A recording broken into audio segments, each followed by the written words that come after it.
Okay, so who hasn't fantasized about ditching their job and becoming their own boss? Hmm. Even better if you can do it with like less than $100, right? Right. We found 3 articles completely stuffed with low-cost business ideas. I'm Wow. talking nearly 200. But let's be real for a second. Yeah. We're here to seriously dig into this. This is a deep dive, not some quick glance at a bunch of empty promises. That's right. Got to separate the too good to be true from the genuinely viable options. And that means thinking beyond just the low startup costs. Exactly. It's so easy to get caught up in the hype. Those headlines are practically designed for it. Yeah. So listeners, if you've ever thought about a side hustle or even taking the leap into full-time entrepreneurship, buckle up. Mm. We're going to unpack what it really takes to build a business up from nothing, even on a super tight budget. What I think is really interesting is that, yeah, there's definitely some hype we need to cut through. Okay. But it's not all smoke and mirrors. The digital age has created some genuinely interesting opportunities. Okay, so there's hope. Don't leave us hanging. Give us the good stuff. What kind of businesses can you actually start with almost no cash? Well, freelancing is a great example. Writers, designers, virtual assistants, the internet's your office, and your skills, that's your startup money right there. Yeah, you're selling not like physical stuff. Exactly. So no need to invest in inventory. Right, exactly. Then there are service businesses, pet sitting, dog walking, cleaning, errands. Often you just need your time, some effort, maybe print some flyers, and you're good to go. I saw a ton of those in these articles. What about things like online tutoring or drop shipping? Those seem to be everywhere these days. Oh, absolutely. Both great examples of businesses using platforms that already exist. Okay. With online tutoring, you're basically selling knowledge, using Zoom or specific tutoring websites to connect with students. And dropshipping is really fascinating. You're like the middleman between the buyer and the supplier. So you don't need to worry about handling any inventory yourself. This is sounding pretty good, and I'm sure you'll agree there's always a but. Yep. Just because you can get started with very little cash doesn't mean it's an easy path to, riches and success, right? Right. In fact, I noticed these articles, they tend to kind of gloss over the work part of working for yourself. Oh, for sure. It's the classic case of low investment, but potentially very high effort. You can say that again. So, for everyone listening, let's break this down a bit. Why is this low-cost dream not always what it's cracked up to be? What are those hidden costs they don't put in those catchy headlines? It's like those articles really emphasize the whole low-cost thing, but they kind of forget that time is money, Absolutely. Even if you're not spending a ton of money up front, Right. building a client base, marketing yourself, all that takes time, serious time. Yeah. And that's time you're not making money somewhere else. It's like my grandma used to say, you got to spend money to make money, or at least work your tail off. But seriously, though, just because you have a skill, that doesn't mean clients are just going to, magically appear, right? You're totally right. So much of it, especially in the beginning, Yeah. relies on word of mouth, on referrals. Mm-hmm. You really got to hustle to get those first few clients, get your foot in the door. That is so true. I remember when I first started freelancing, Yeah. I was spending hours every day networking online, sending pitches out, trying to build a portfolio.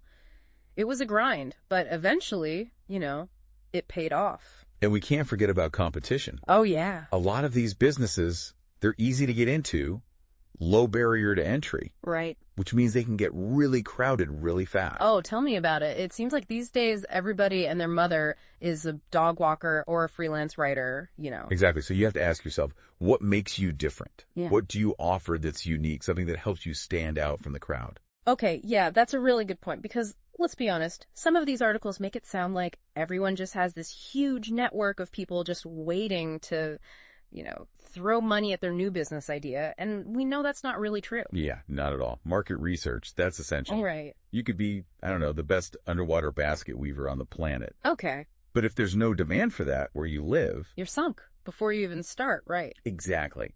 And that's where those too good to be true articles, they could actually do more harm than good. Okay. They get people excited about an idea Yeah. without really addressing the nitty-gritty of what it takes to run a business. And speaking of too good to be true, I gotta admit, some of those income claims, come on. Earn 6 figures from home in your first year?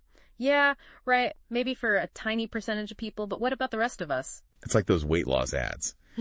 Lose 30 pounds in a week eating only ice cream. Like, yeah, I guess it's technically possible, but not exactly a recipe for, like, lasting success, is it? Exactly. And you know what else I noticed? A lot of these articles, they just skip over the legal stuff, business licenses, permits, taxes, all the fun stuff that nobody wants to think about. Which is why doing your research is so important. Yes. Don't just take those articles at face value. If something seems interesting, dig deeper.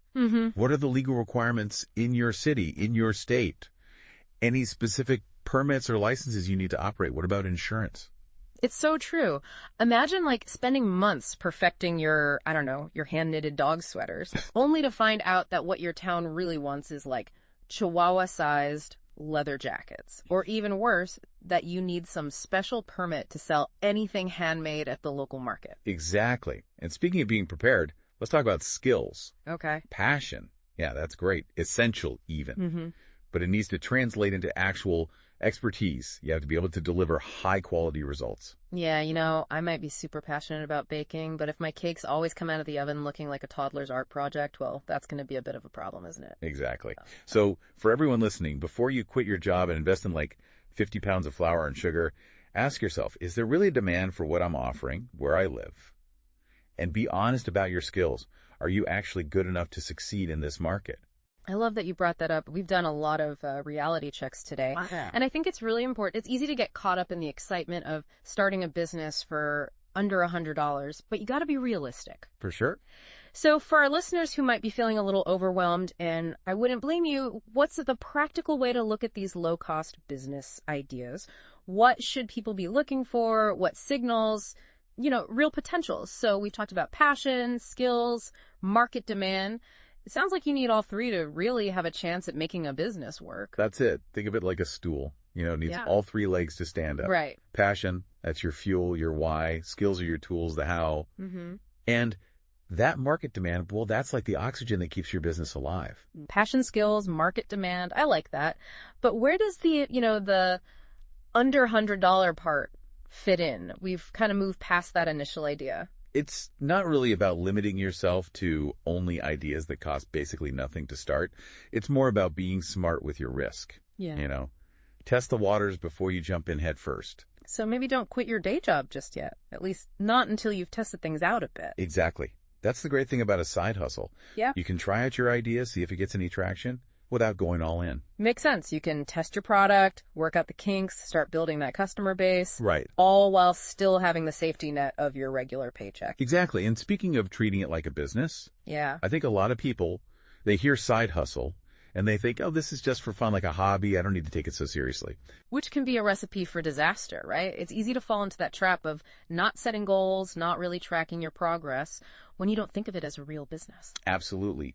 Even if you're just starting out, treating it like a business from day one, that's so important. Yeah. Track your time, track your expenses, track your income, even if the numbers are small. There's some really good free apps out there to help with that too. I've used Toggle Track and Clockify to track my time on different projects. Super helpful, even just to see where your hours are actually going. Those are both great options. And even just a simple spreadsheet can work wonders for your expenses and what you're making. Yeah, data is your friend, especially in those early stages. You need to know your numbers if you want to make good decisions about your business, whether it's a side hustle or your full-time gig. Couldn't agree more. It's really easy to pour hours into something without seeing a return. And when you track everything, it helps you understand if you're moving in the right direction.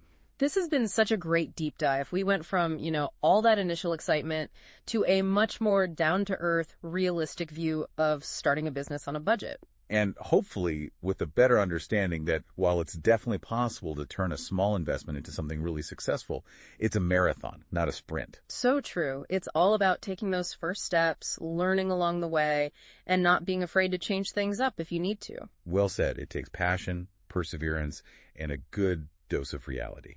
As we wrap up, here's a final thought for everyone listening. Instead of getting stuck on that $100 limit, think about this. What's one skill or passion you have, something you could use to create a service or a product that actually helps people? That's often where those really successful and fulfilling business ideas come from,